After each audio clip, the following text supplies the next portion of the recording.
Amém? Abra sua Bíblia comigo em Atos dos Apóstolos, no capítulo 5. Atos dos Apóstolos, capítulo 5. Nós vamos ler a partir do verso 34.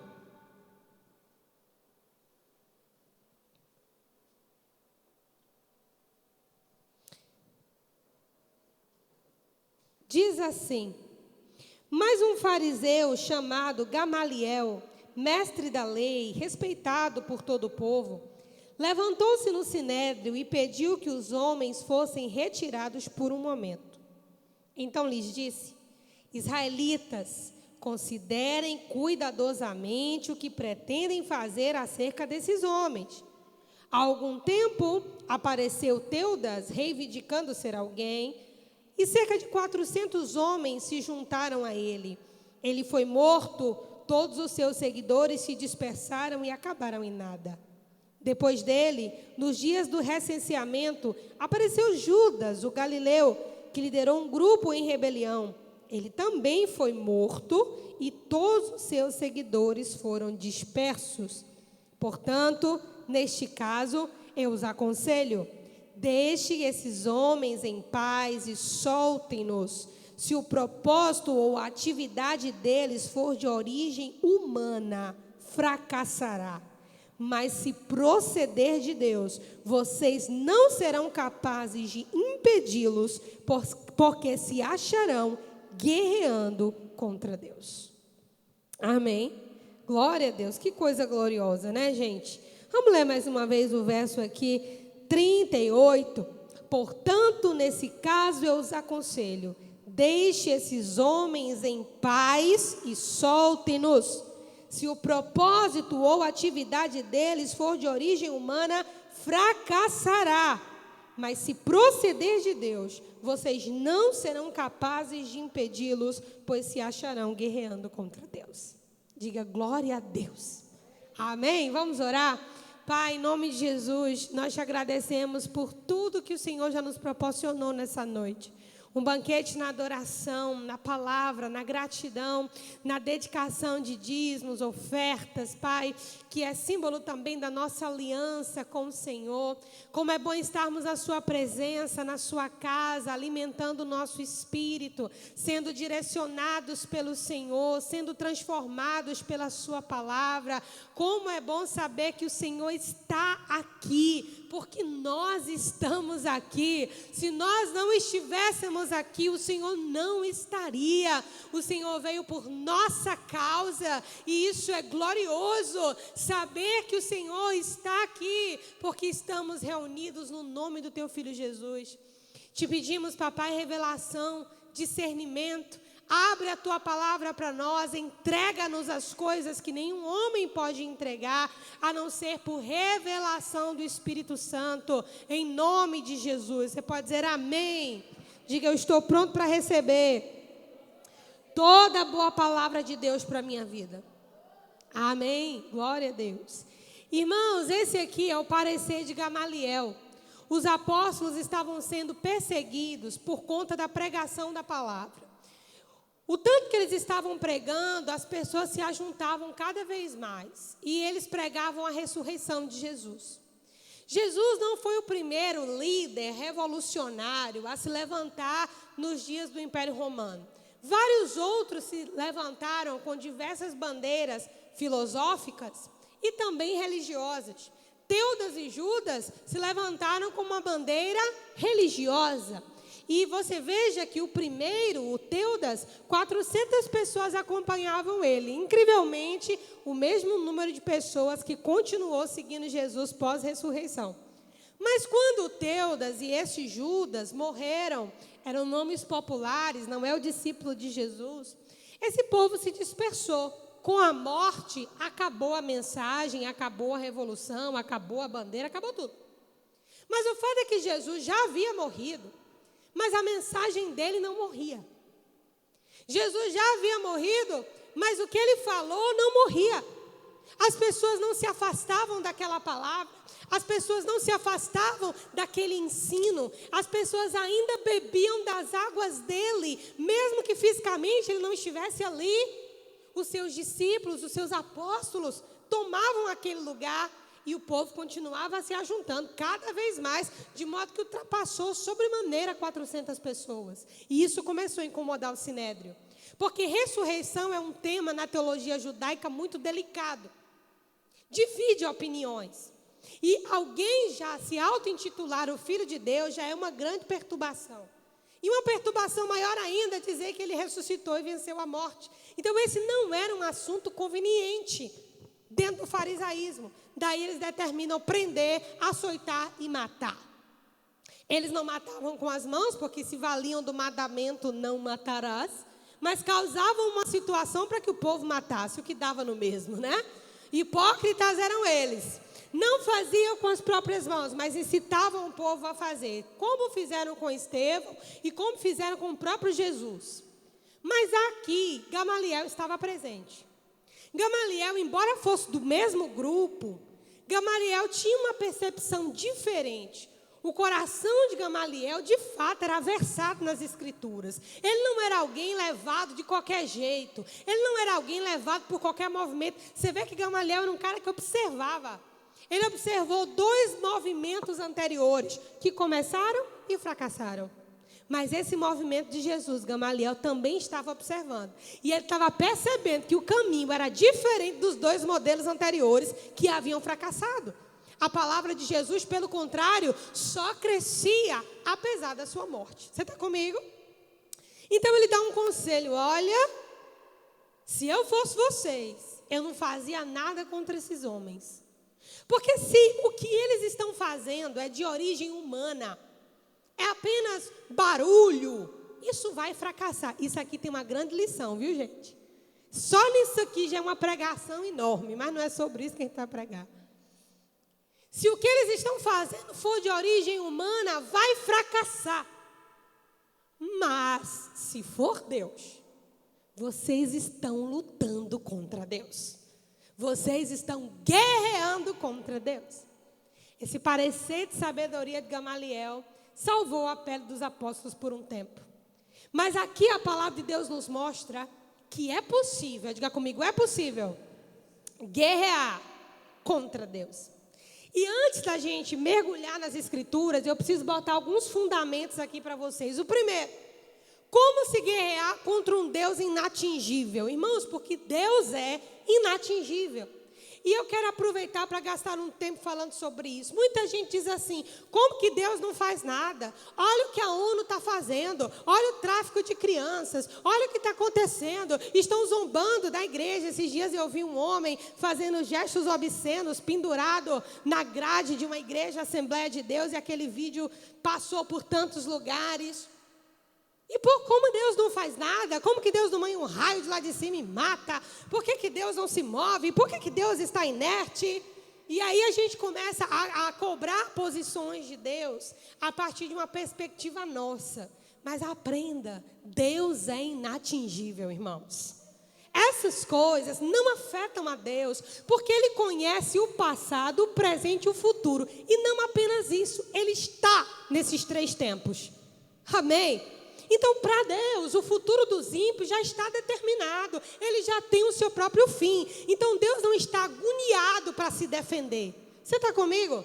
Deus não está agoniado para provar que é alguma coisa. Porque Deus já determinou o fim do ímpio e o fim do justo. Você está comigo?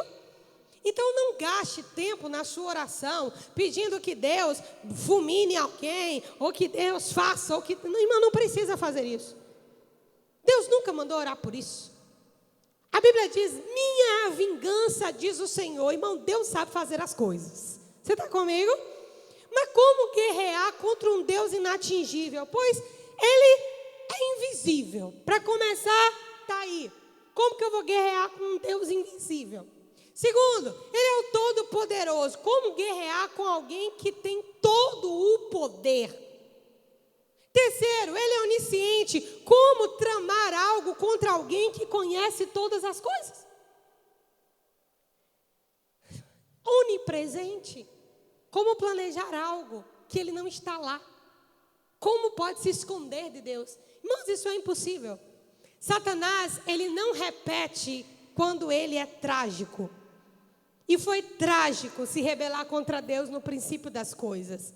Ele não tem essa ousadia de se rebelar contra Deus novamente, até porque ele sabe que o seu fim já está determinado. Então, sossegue o seu coração. Amém?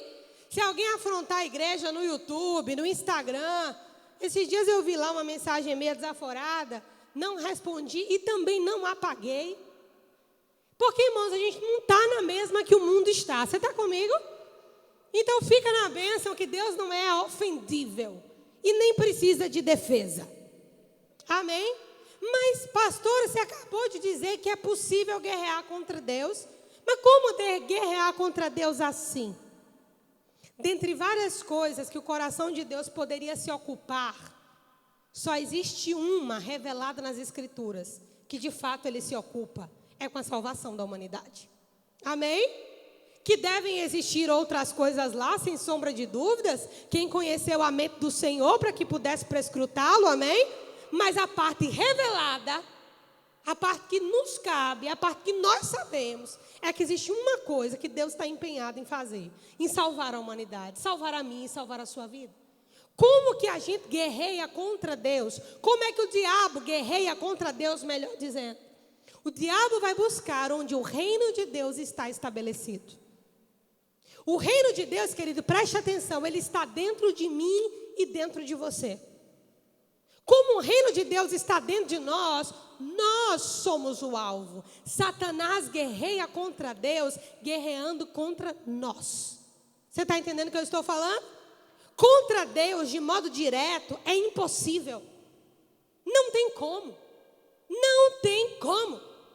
A única maneira que ele tem de atingir a Deus de alguma forma, se é que se pode aplicar essa palavra atingir, é afetando as nossas vidas. E como é que o diabo afeta as nossas vidas? Primeiro, para ele judiar de um crente, o reino de Deus precisa estar lá. Satanás não perde tempo com peso morto. Amém? Isso é o motivo de você dar glória a Deus se algumas tribulações estão cercando sua vida. Amém? Satanás não perde tempo com peso morto. Ele sabe que o tempo dele é curto, irmão. Então ele vai mirar naquilo que realmente é um potencial nas mãos de Deus. E você é, eu sou. Amém? Você é, eu sou. Mas ele não pode nos atingir de cara. Ele não pode simplesmente nos matar. Ele não pode fazer isso. E como é que o diabo trabalha, irmãos? Acessando as bases do reino dentro de nós. Como aprendemos na semana passada, lá em Romanos, o reino de Deus não é comida e nem bebida. Preste atenção para você não falar isso por osmose e não discernir. O reino de Deus não é comida nem bebida porque isso está do lado de fora. Mas é algo que está do lado de dentro. Justiça, paz e alegria no Espírito Santo. Diga assim comigo: Deus não é apenas uma pessoa, Ele é um lugar. Deus e seu reino são a mesma pessoa. Pastora, como assim? Vou traduzir. Você é um indivíduo, sim?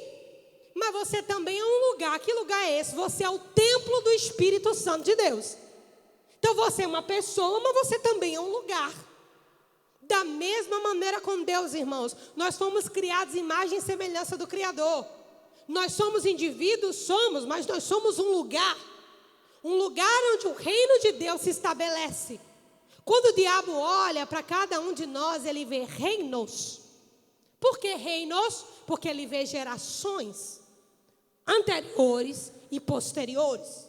Satanás sabe, embora ele tente bastante destruir família, e tem conseguido, mas ele não vai ter tanto êxito como ele espera, porque Deus continua trabalhando através da igreja, e a igreja são famílias. Então, se ele não derrota a igreja, ele não derrota a família.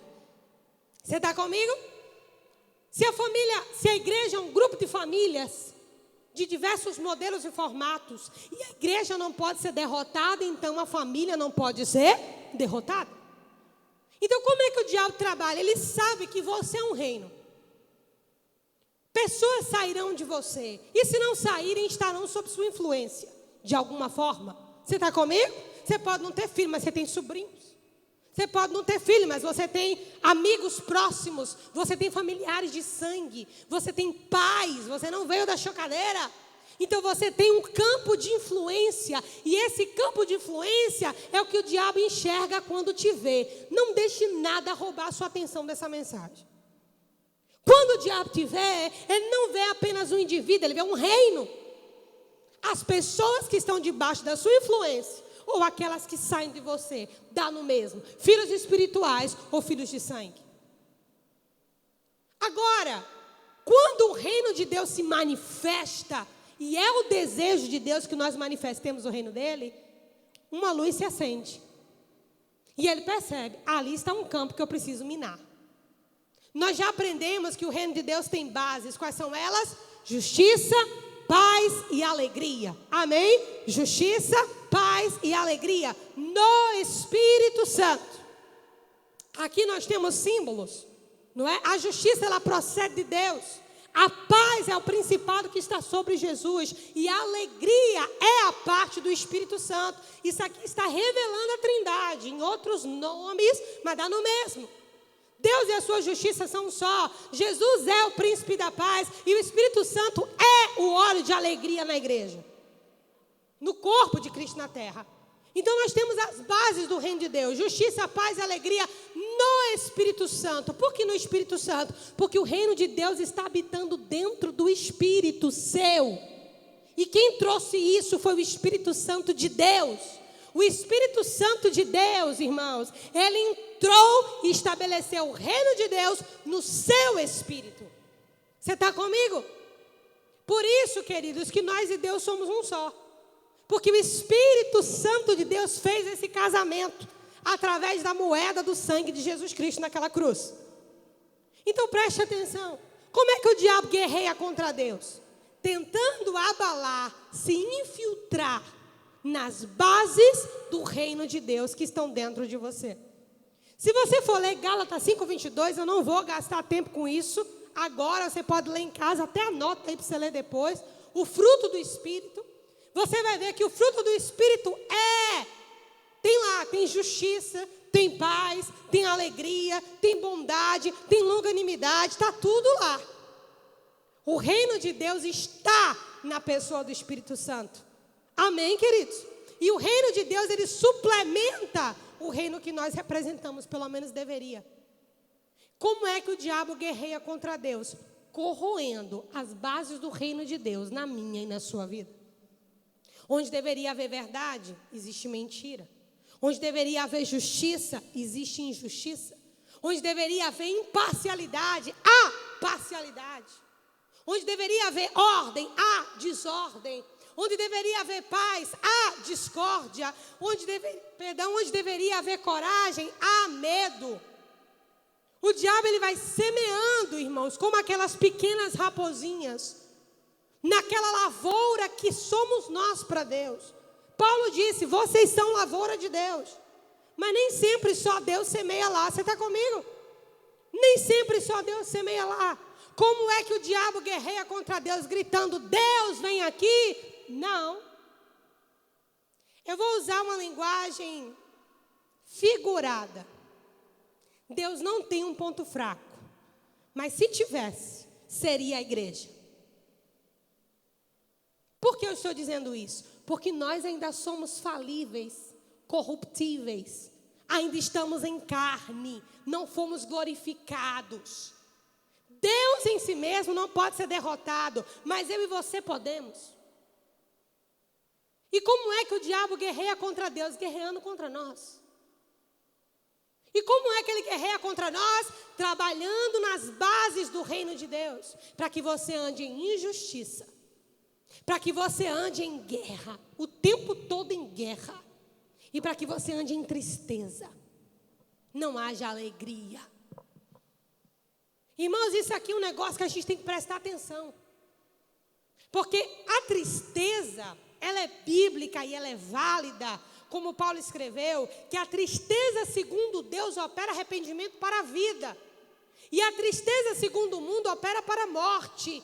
Eu sei que você não tem que ficar todo dia com um sorriso daqui e lá, Mas alguém que vive constantemente em tristeza, precisa ir diante de Deus lidar com isso. Porque a alegria é base do reino de Deus em você. Não é que você não vai ter dias maus, entenda. A tristeza, segundo Deus, opera arrependimento. Glória a Deus pelas tristezas segundo o próprio Espírito Santo, amém? Que nos convence e nos leva a arrependimento. Mas não é dessa tristeza que eu estou falando. Estou falando de tristeza circunstancial. Eu sei, irmãos, que como somos de carne e osso, a gente segura muita barra. E por sermos de carne e osso, em determinado momento, a armadura parece que cai. Ontem foi um desses dias, na minha vida. Não por outras razões, apenas por cansaço físico. Cansaço físico e cansaço mental. A minha lida com a minha casa, com as crianças, com o almoço, com a igreja, com roupa. A minha lida desse jeito. Então ontem foi um dia que eu estava literalmente estafada. Eu estava no meu limite, eu não tinha nem mais limite. Ontem. E quando o diabo percebeu isso, irmãos, ele acessou o meu coração. Graças a Deus que o reino de Deus habita em mim. E eu fui mais rápida do que ele. Mas é nesse momento que muita gente se perde. Se eu vivesse num estado constante, irmão, de tristeza, ontem era um prato cheio. Mas graças a Deus a alegria do Senhor habita em mim. E isso não é hipocrisia. Você está comigo? Então preste atenção. Não lide com tristeza duradoura, como se isso fosse uma coisa comum. Irmãos, aceite alguns fatos. Aqueles que você não puder aceitar, deposite em Deus e peça a Ele auxílio e socorro. Mas não entregue ao diabo a sua alegria. Porque tristeza, enquanto a alegria é uma obra do Espírito Santo, tristeza é uma obra das trevas. A tristeza ela é bíblica quando ela opera para arrependimento. Aí ela é bíblica. Mas quando ela não opera para arrependimento, irmãos, a Bíblia diz que quando ela chega na presença do Eterno, ela salta de alegria. Você está comigo?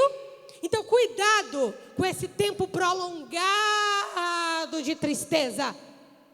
Cuidado, porque isso é uma arma na mão do diabo para guerrear contra Deus. E ele não guerreia contra Deus diretamente, ele guerreia contra Deus através da igreja, tentando minar as bases da igreja, do corpo de Cristo que somos eu e você.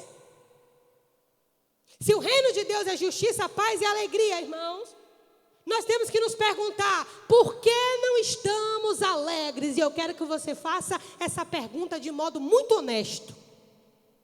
Por que você não está alegre? Faça essa pergunta e se responda. Não para mim, mas faz uma avaliação aí, porque é proposital a pergunta.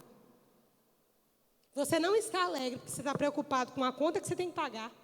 Você não está alegre porque você talvez não mora onde você quer morar. Você não está alegre porque talvez você não conseguiu aquilo que você queria. Você não está alegre porque você não pode realizar alguns sonhos. Você não está alegre porque as pessoas não te dão ouvidos. Você não está alegre porque a sua família não te escuta. Você não está alegre porque seu cônjuge não te respeita. Você não está alegre porque algumas promessas de Deus não se cumpriram na sua vida. Estou certa ou estou errada? Esse é o problema. A nossa alegria continua nas coisas. E essa alegria é puramente emocional. E é saudável. É saudável você se alegrar por coisas naturais. É muito saudável. O problema é que quando essas coisas naturais nos faltam, se a tristeza se aloja, aquela alegria natural não era só uma alegria natural, era um indício de idolatria. Na prática, idolatria é tudo aquilo que pode substituir Deus. De modo resumido, se você me perguntar o que é idolatria? Idolatria é tudo que na prática pode substituir Deus, ponto. Temos o conceito de idolatria. Então eu vou te dar essa advertência, cuidado, não se deixe levar. Irmãos, nós precisamos aprender a perder. Eu vou insistir nisso, porque isso é princípio para crescimento e maturidade. Nós precisamos aprender a perder. Nós precisamos desfazer dessa teologia barata. Nós precisamos voltar à palavra. Nós precisamos ser crentes em uma igreja forte. E uma igreja forte é uma igreja alegre nele. Justiça, paz e alegria no Espírito Santo. Talvez você nunca tenha acessado isso. Talvez você nunca acessou a alegria do Espírito. Nunca acessou. Talvez você tenha acessado em um culto ou outro, quando você mergulhou na adoração e finalmente foi inundado da presença de Deus. Mas aí a falta daquela alegria natural, antes de chegar ali na porta, já foi embora. Já roubou. Como é que o diabo guerreia contra Deus, irmãos? Guerreando contra a igreja, contra a noiva. Deus é inatingível, mas nós ainda somos atingíveis. E é por conta dessa teologia de que nada não nos pega, que quando alguma coisa sai do lugar, nós damos nome a tudo, irmãos. A tudo. Menos a nossa responsabilidade de manter a nossa alegria, apesar dos fatos. Pastor, isso é possível? É possível. Se não fosse, a Bíblia não diria que é. E se você não acredita nessa parte da Bíblia, todas as outras você não deveria acreditar também, porque é o mesmo autor que a escreveu. Cuidado, não brinca com tristeza. Eu diria que essa é a ferramenta assim que o diabo tem mais usado nesses dias. Não brinca, não. Não brinca com tristeza, não. É bem perigoso. Então o diabo aqui, como nós lemos, estava guerreando contra Deus, guerreando contra os discípulos. Como guerreando contra os discípulos? Prendendo, açoitando e mandando matar. Assim que o diabo guerreia contra Deus. Ô pastora, mas eu não estou presa, nem o diabo está mandando, ninguém está mandando me matar, não. Será? Muitos crentes estão vivendo, irmãos, e já viveram o último dia da sua vida espiritual e não sabiam. Logo em seguida, naufragaram na fé. Então não brinca com tristeza. Temos uma outra situação, paz. Quando o anjo apresentou Jesus, ele disse, o seu nome será, eu adoro isso, Conselheiro. Irmãos, quando você cala a boca, você senta para ouvir a voz de Deus, você ouve. Porque esse é o nome de Jesus, Conselheiro. Ele diz, sai daí, tira o pé desse negócio. Não entra nisso, vai por aqui. Ele fala, irmãos. Ele fala. A Bíblia diz que Deus falou no passado pelos seus servos, os profetas e pela lei. Mas nesses últimos dias, aprove ao Senhor falar com o seu povo através do seu Filho, a quem constituiu dono e herdeiro de todas as coisas. Então Deus fala assim. Paulo disse, no mundo há muitas vozes e nenhuma delas sem sentido. Mas se eu não entender o sentido da voz, serei estrangeiro a ela. Traduzindo em miúdos, Deus está falando, mas nós não estamos ouvindo. Somos estrangeiros à voz de Deus. Então, quando o anjo disse, olha, o nome do menino será maravilhoso, Conselheiro, Deus forte, Pai da eternidade, Príncipe da paz. Irmão, só isso aqui dá outra pregação enorme.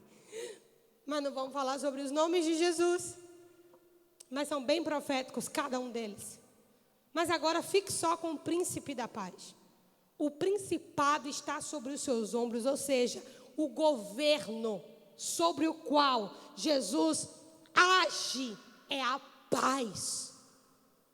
Está escrito lá no Antigo Testamento, em paz saireis, em alegria sereis guiados. Irmão, muitas coisas na nossa vida poderiam não evoluir a óbito se nós parássemos no momento em que a paz nos faltou. Você está comigo? Muitas coisas poderiam não ir ao fracasso se nós parássemos na hora que a paz nos faltou, mas nós ignoramos a paz de Deus e seguimos naquilo que satisfaz a nossa paz. Satisfaz a nossa paz brigar. Satisfaz a nossa paz buscar por justiça humana. Satisfaz a nossa paz foi você, fui eu, foi você, fui eu, foi você, fui eu. Satisfaz a nossa paz e aí por aí vai. Trocamos.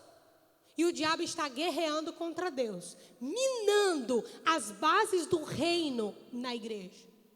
Paz. Aí eu vou te fazer a mesma pergunta que eu fiz anteriormente. Você está em paz? Consigo mesmo?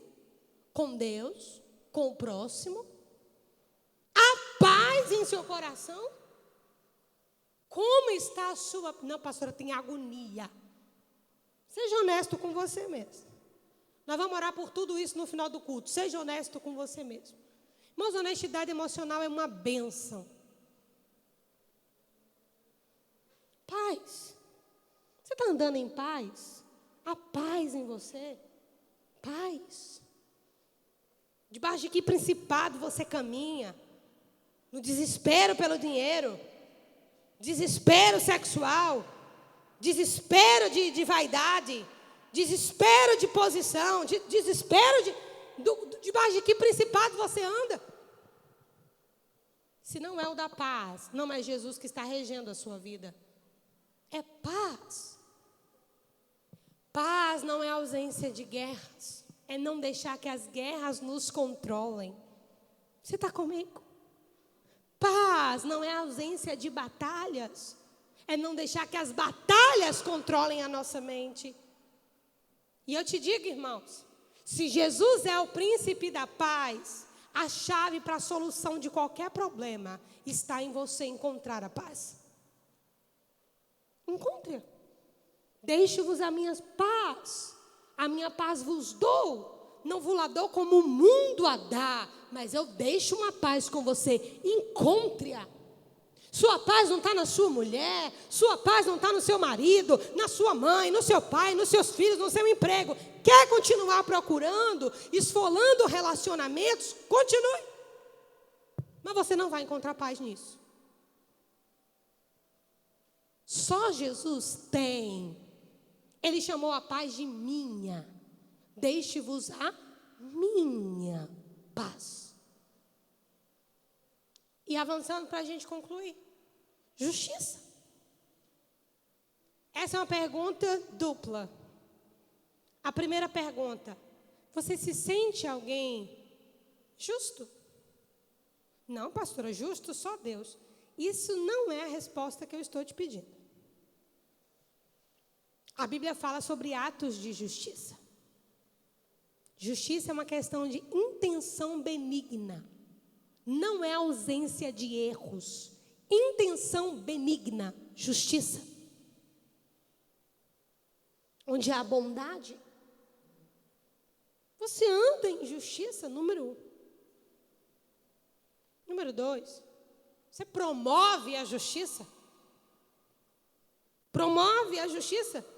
Ou você anda debaixo de um espírito de confusão? Quando você começa a andar na paz de Deus, você percebe rapidinho, irmãos, quando o ambiente muda. Rapidinho.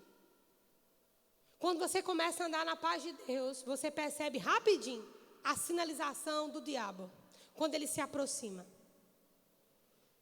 Eu quero aprender muitas coisas com Deus, mas se tem uma coisa que eu tenho aprendido nesses 4 anos de chicoteadas, é perceber quando o diabo se aproxima. Jesus percebia isso. Não é uma coisa difícil, não. Não é uma coisa difícil, não. Você perceber quando o diabo se aproxima. Te dá uma... Isso precisa ter discernimento. Mas eu vou te dar só algumas dicas que na falta do discernimento você pelo menos para pensar. Diga comigo, muitas bandejas de uma vez só. Diga, soluções inesperadas. Não profetizadas. E agora eu não estou falando necessariamente de uma profecia diretiva a você, mas de uma palavra de Deus no seu espírito. E quando aquilo vem, você sabe, Deus já tinha falado comigo. É bem diferente. Você está comigo? Terceiro, confusão sutil. Não é um barraco. É uma confusão sutil. Se você olhar essas 3 coisas, mesmo que você não tenha um dom de discernimento, você já vai perceber quando o chifrudo está se aproximando. Você está comigo? Então eu vou te perguntar, como andam os teus atos de justiça? E agora eu quero que você tenha muito cuidado, porque a igreja confunde justiça com moral. Eu falei ontem para as nossas mulheres lá no 70 vezes 7, no curso que eu dei, encerrei a primeira turma. Eu li isso e achei fantástico. Para a família de Urias, suponhamos que você fosse a mãe de Urias. O homem que Davi mandou matar, ficou com a mulher dele, aparentemente sem nenhum arranhão. Quem seria Davi para você? O cão encarnado, não era não?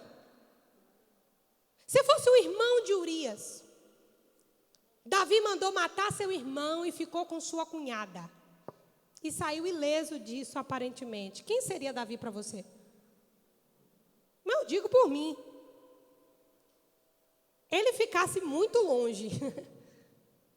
Porque os sentimentos não seriam bons. Concorda? Mas quem a Bíblia apresenta que foi Davi? Vai dizer isso para a mulher de Urias. Ou para a mãe de Urias. Se você dissesse para a mãe de Urias que Davi era um homem segundo o coração de Deus, ela ia dizer, fique você com seu Deus, porque desse traste eu quero distância. Se o seu Deus chama isso de um homem segundo o coração dele, então Deus é aquele que pega a mulher dos outros e manda matar o marido. Você está comigo? Não confunda justiça com moral. A moral de Davi estava lá embaixo. E eu te digo, não levantou por muitos anos. E para muita gente, Davi nunca deixou de ser o cara que pegou a mulher de Urias e mandou matar. Mas Deus vai além da moral. Deus vai no coração. E é no coração que Deus faz justiça. Então, embora para a família de Urias, Davi fosse um demônio, Deus sabia quem era Davi. Então, não confunda moral com justiça. Eu não estou perguntando como é que você está a sua moral. Como os fariseus, né? Moral ilibada. Não há nada contra mim. Mas Jesus disse, vocês não passam de sepulcros caiados. Por fora, vocês são perfeitos, mas por dentro, vocês são podres. Eu não estou perguntando sobre moral. Estou perguntando sobre justiça. E justiça não é algo que está externo. Justiça é uma condição interna. Você está comigo? É claro que a moral deve ser trabalhada, deve ser o nosso objetivo. Mas Deus não está muito se importando com o que as pessoas percebem. Desde que haja arrependimento, tudo é remediável. Você está comigo? Então, como é que Satanás guerreia contra Deus? Diga, guerreando contra mim. E como é que ele guerreia contra você? Diga, minando as bases do reino de Deus em mim. Diga assim, eu preciso reagir na alegria. Eu preciso reagir na paz. E eu preciso confiar na justiça de Deus. Oh, irmão, se você aprender isso, você vai sofrer bem menos. Bem menos. E não é necessidade de vingança. Tudo que acontece, as pessoas dizem, onde estava Deus? Essa é a pergunta mais tola que alguém pode fazer. Onde estava Deus? É a pergunta mais tola que alguém pode fazer. Deus estava e está em todos os lugares ao mesmo tempo, por todas as eras. Só existe tempo do firmamento para baixo, do firmamento para cima, Ele é. Então Deus está no mesmo lugar. A questão não é essa. Toda pergunta onde está Deus é a sensação de injustiça. Irmãos, eu e você, que conhecemos ao Senhor, precisamos entender, nem tudo Deus faz, nem tudo Deus causa, nem tudo Deus está por trás. Muita coisa é colheita da nossa vida, outra coisa é o mundo caído, outras coisas são as astutas ciladas do diabo, mas Deus está comigo. Fique com isso. O que pode me separar do amor de Deus? A peste, a fome, a tribulação, a mortandade, a perseguição, os açoites, a morte. Nada poderá me separar do amor de Deus em Cristo Jesus. Nem a morte, nem a vida, nem os anjos, nem os principados, nem as potestades, nem o presente, nem o porvir, nem a fome, nem a assolação, nada. O que Paulo está dizendo com isso? Em outras palavras, eu posso passar por tudo isso. Isso não significa que Deus não está comigo. Isso merecia um amém. Eu vou dizer de novo, só para não ficar feio. Quando Paulo diz que nada disso poderia afastá-lo do amor de Deus, ele está dizendo que tudo isso poderia acontecer com ele, mas isso não significava que Deus não estivesse com ele.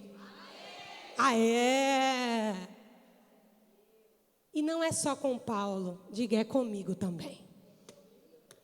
Então reaja. Reaja. Reage, irmão, reage. Um dos textos da Bíblia que mais me intriga diz assim: ainda é meu objeto de estudo até hoje. Eu sei a explicação teológica disso, mas eu sei que há muitas camadas ainda que eu não alcancei. Desperta tu que dormes. Tá. Levanta-te dentre os mortos. Alguém que está dormindo no meio dos mortos. E Cristo te esclarecerá. Alguém que está no escuro. Então é alguém que está dormindo, no meio do povo que está morto, que precisa acordar para Jesus esclarecer. Você está comigo? Esse é um dos textos da Bíblia que mais me intriga. Porque eu não quero ser essa que está dormindo no meio dos mortos. E você também não deveria querer. É muito bonito o versículo, né? Desperta tu que dormes. Até aí tudo bem. Levanta-te dentre os mortos. Irmãos, é alguém que tem uma cama no cemitério. E Cristo te esclarecerá. A boa notícia é que mesmo que você esteja aqui nessa noite, dormindo no meio dos mortos, Cristo está aqui para te esclarecer, porque ainda é tempo de salvação. Então reaja. Chacoalhe a pessoa do seu lado, não acorde ela aí, que vocês estão muito quietos. E diga, reaja. Vou dizer de um jeito bem sergipano, diga, se acorde.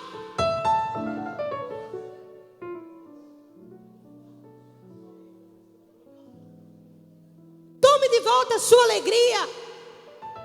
Tome de volta a sua paz. Tome de volta que você é justiça de Deus em Cristo Jesus. E saia desse lugar que o diabo sapateia na sua vida. Pare de mensurar a Deus por aquilo que você tem na conta ou deixou de ter. Não reduza a Deus a coisas. O nome disso é idolatria.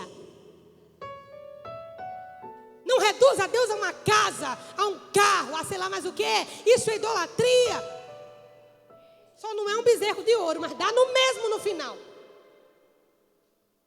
E eu e você sabemos o que Deus faz com quem Ele ama, que anda levantando os bezerrinhos de ouro. 70 anos de cativeiro. Se acorde. E se você está dormindo, embora, irmãos, esse não é o melhor lugar para estar, mas desperte. Você que está dormindo e se levante. Morto está você, mas eu estou vivo. Quer ficar aí? Fique, mas eu estou vivo. Aleluia. Reaja. Reaja. Igreja de Jesus Cristo na terra, reaja. Para de deixar o diabo te acessar, roubando sua alegria, roubando sua paz e fazendo você brigar por justiça, como se você não tivesse um Deus.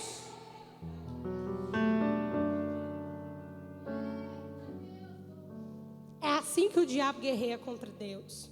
Mas sabe como é que Deus guerreia com o diabo, irmãos? Está escrito lá em Apocalipse. Com o sopro da sua boca. Sabe qual é o sopro da boca de Deus? A sua palavra. É muito mais do que essa Bíblia que nós temos aqui. É uma profecia que já está cumprida, irmãos. É um desígnio que já aconteceu e nada vai mudar. Tudo vai passar e já está passando. Mas essa palavra permanecerá. A mesma palavra que Deus sopra e destrói o inimigo. A mesma palavra que você tem nas mãos.